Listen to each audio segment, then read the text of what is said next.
Fans అందరికీ నమస్కారం. And ఆంధీ లాంటి ఫ్యాన్స్కి నమస్కారం. ఈ టైటిల్ హరిహర వీరమల్లు ఈ టైటిల్ పెట్టింది డైరెక్టర్ క్రిష్ గారు. ఆయనకి చాలా థ్యాంక్స్ చెప్పాలని కొట్టుకుంటున్నాను. అండ్ ఈ సినిమాలో బాబీ డియోల్ ఔరంగజేబ్ రోల్ పోర్ట్రేట్ చేస్తున్నారు. ఔరంగజేబ్ రోల్ అంటే వెరీ పవర్ఫుల్ మొఘల్ కింగ్.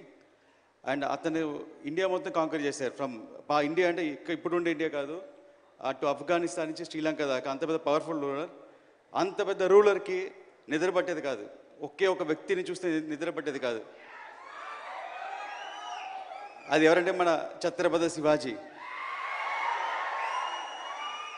ఆయన ఉన్నంత వరకు నిద్ర పట్టేది కాదు. ఎప్పుడెప్పుడు అతను ఎలా అటాక్ చేస్తే భయంతో ఉండేవాడు. ఆయన ఒక ఫీవర్ వల్ల 1680లో చనిపోయారు. ఈ కథ హరిహర వీరమల్లు 1684లో స్టార్ట్ అవుతుంది.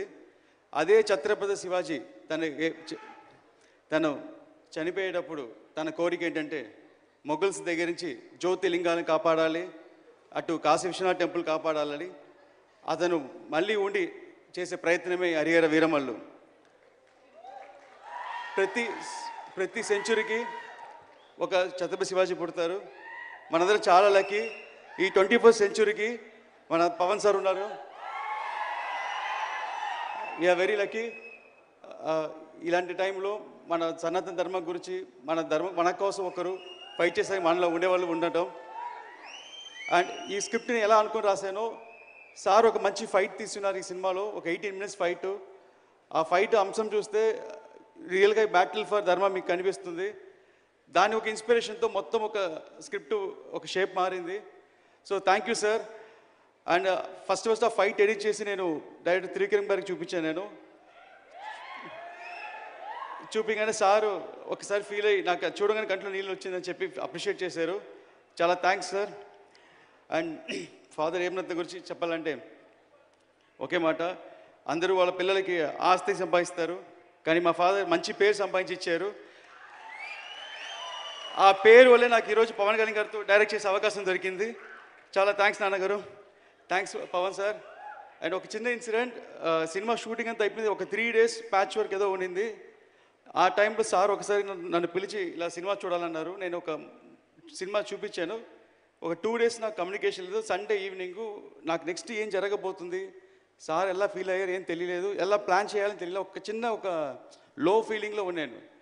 అది ఆ ఫీలింగ్ వచ్చిన టైం ఏంటో తెలియదు. సడన్గా నాకు త్రివిక్రమ్ సార్ నుంచి కాల్ వచ్చింది. వచ్చి నువ్వు ఫ్రీగా ఉన్నావని అన్నారు. సార్ ఎస్ సార్ అన్నాను. ఒకే మాట, ఇప్పుడే పవన్ సార్ ఇంట్లో నుంచి బయటికి వస్తున్నారు, నీ గురించి 2 hours చెప్పారు అన్నారు.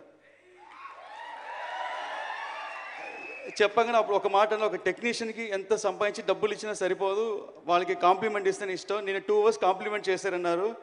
అవి నాకు తెలియని సంతోషం, కానీ నా కంట్లో టీఎస్ కారుతుంది. సో ఎవ్రీ సీన్ నేను సార్తో చేసేటప్పుడు సార్ దగ్గర ఒక గుడ్ అనిపించుకోవాలి, వెరీ గుడ్ అనిపించుకోవాలని చేస్తాను నేను. సో థ్యాంక్స్ సార్, మూవీ చాలా బాగా చేశాను సార్. And thank you so much sir for giving this opportunity. And మీ ఫ్యాన్స్ మేము అందరి సినిమా చూసి గర్వపడతాం. Thank you so much.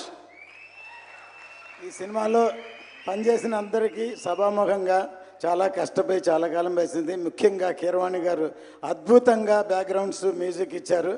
ఆయనకి సభాముఖంగా నా కృతజ్ఞతలు. ఇక కెమెరామ్యాన్ కీరవాణి గారికి, మన కెమెరామ్యాన్ గారికి, ఇక్కడికి పిలవగానే వచ్చిన మంత్రివర్యులు అందరికీ, మన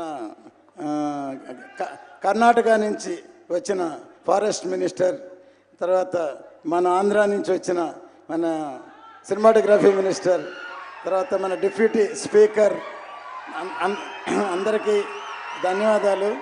ప్రతి వారికి పేరు పేరున సినిమాలో చాలా కష్టపడ్డారు. అందరికీ సినిమా చూసిన తర్వాత సక్సెస్ అయిన తర్వాత సక్సెస్ మీట్లో అందరికీ నేను ధన్యవాదాలు చెప్తాను. ఖచ్చితంగా ఈ సినిమా పెద్ద బ్లాక్ బస్టర్ అవుతుందని ఎదురు చూస్తున్నాం. ధన్యవాదాలు. ఒక్క నిమిషం సార్, ఇక్కడ తెలంగాణలో ఈ మధ్య జరిగిన ఇన్సిడెంట్ వల్ల తర్వాత మాకు రేట్లు ఇవ్వలేకపోతే ఇక్కడ వచ్చున్నారు.